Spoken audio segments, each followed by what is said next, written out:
Informasi pertama di Kompas Siang, Saudara. Polisi menetapkan Gunawan Sedbor, konten kreator asal Sukabumi, Jawa Barat, jadi tersangka kasus dugaan promosi judi online. Selain Sedbor, polisi juga menangkap 2 orang rekannya. Polisi menangkap Gunawan Sedbor, konten kreator asal Sukabumi, Jawa Barat, bersama 2 orang rekannya setelah melakukan siaran langsung di akun TikTok-nya. Setelah menjalani pemeriksaan di Polres Sukabumi, akhirnya polisi menetapkan TikToker asal Sukabumi yang terkenal dengan joget beras habis ini sebagai tersangka. Lalu, apa alasan polisi menetapkan sang konten kreator menjadi tersangka? Melalui pesan singkat, Kapolres Sukabumi AKBP Saiman membenarkan penangkapan dan penetapan Gunawan Sedbor sebagai tersangka terkait promosi judi online di akun media sosial TikTok-nya. AKBP Saiman menyebut Gunawan Sedbor sudah jadi tersangka. Namun, ia tak memerinci kasus yang menjerat Sedbor. Polisi berencana menggelar jumpa pers pada hari Senin besok. Pasca penangkapan Gunawan Sedbor, suasana tempat tinggalnya di Kampung Babakan Baru tampak sepi. Area yang biasa dijadikan tempat live oleh Gunawan dan warga kosong. Sementara warga yang kerap ikut live TikTok Sedbor tak lagi membuat konten dan kembali ke aktivitas masing-masing. Rumah Sedbor dengan bangunan 2 lantai pun tertutup. Diamankan dari pihak kepolisian. Kampung Babakan Baru ini yang biasanya ramai dengan live TikTok sekarang sudah tidak ada. Tidak ada.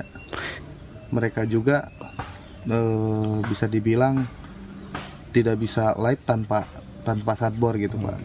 Secara sepengetahuan saya ya, Pak, Sedbor itu orang yang sangat sederhana. Bila mana ada penghasilan dari TikTok juga, beliau suka memberikan sebagian penghasilannya diberikan ke masyarakat yang tidak mampu. Sebelumnya, Sedbor bersama puluhan warga lain di Kampung Babakan Baru, Kabupaten Sukabumi viral berkat aktivitas live joget di TikTok yang dilakukan setiap hari, bahkan nyaris 24 jam. Dari aksi itu, Sedbor berhasil mengumpulkan saweran dari para penonton mulai dari Rp400.000 sampai Rp700.000. Kemudian, uang itu akan dibagikan dengan para rekannya yang ikut live. Tim Liputan, Kompas TV.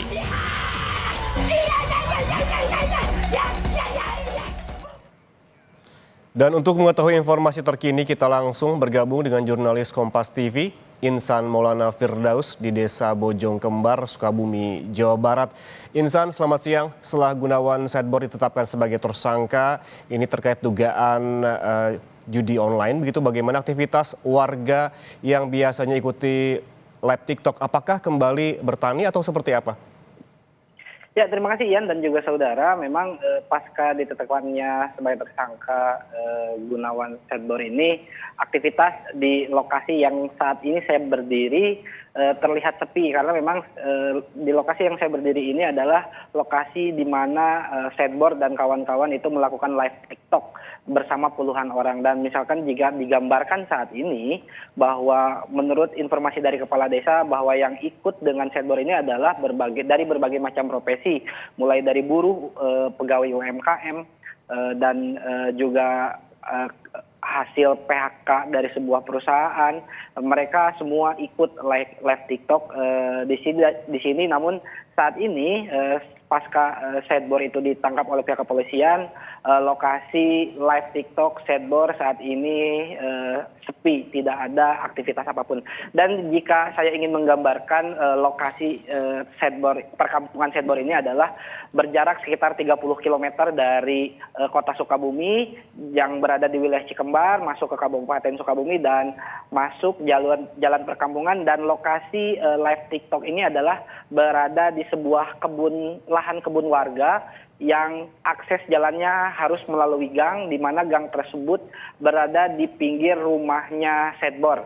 Dan ada luas lahan di sini ada sekitar 100 meter persegi mungkin, dan inilah yang mungkin waktu itu dijadikan live TikTok oleh Sedbor dan kawan-kawan.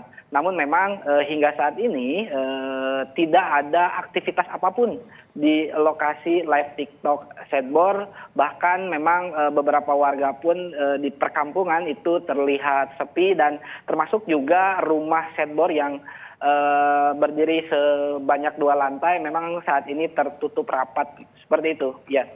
Desa Bojongkombar terpantau sepi begitu dari live TikTok pasca ditetapkannya sebagai tersangka Setbor ini. Kemudian yang menjadi pertanyaan, apa bukti yang memperkuat polisi sehingga akhirnya menetapkan Gunawan Setbor sebagai tersangka, Insan? Ya, memang berdasarkan informasi bahwa Setbor ini ditangkap dengan 2 orang temannya itu pada tanggal 31 Oktober sekitar pukul 4, dan hingga saat ini memang kita di lapangan belum mendapatkan informasi secara detail alasan kenapa Setbor ditangkap. Namun berdasarkan informasi di lapangan bahwa Setbor ditangkap diduga karena mempromosikan situs judi online saat dia live TikTok, dan polisi pun telah melakukan gelar perkara, keterangan saksi-saksi dan yang lain sebagainya, sehingga pada hari kemarin melalui pesanan WhatsApp dengan Kapolres Sukabumi bahwa Setbor ini informasinya sudah ditetapkan sebagai tersangka, dan informasinya polisi akan melakukan press conference pada hari Senin besok untuk memberikan informasi secara detail bagaimana Setbor ini bisa ditetapkan sebagai tersangka. Namun jika dilihat dan dari informasi yang ada di lapangan bahwa salah satunya adalah yang diamankan dan menjadi barang bukti adalah video salah satu live streamingnya Setbor yang mungkin menjadi acuan pihak kepolisian untuk menetapkan Setbor ini sebagai tersangka. Namun memang hingga saat ini kami di lapangan juga belum mendapatkan informasi secara rinci atau secara detail dari pihak kepolisian. Kami juga masih menunggu, dan memang kembali saya ulangi bahwa pihak kepolisian informasinya akan melakukan press conference pada hari besok kepada media, dan juga memang dihadirkan tersangka Setbor itu sendiri, begitu ya. Kita tunggu informasi lebih lanjut dari Polres Sukabumi yang akan melakukan jumpa pers pada hari Senin besok terkait penetapan konten kreator Setbor sebagai tersangka. Terima kasih, Insan Maulana Firdaus melaporkan langsung dari Kabupaten Sukabumi, Jawa Barat.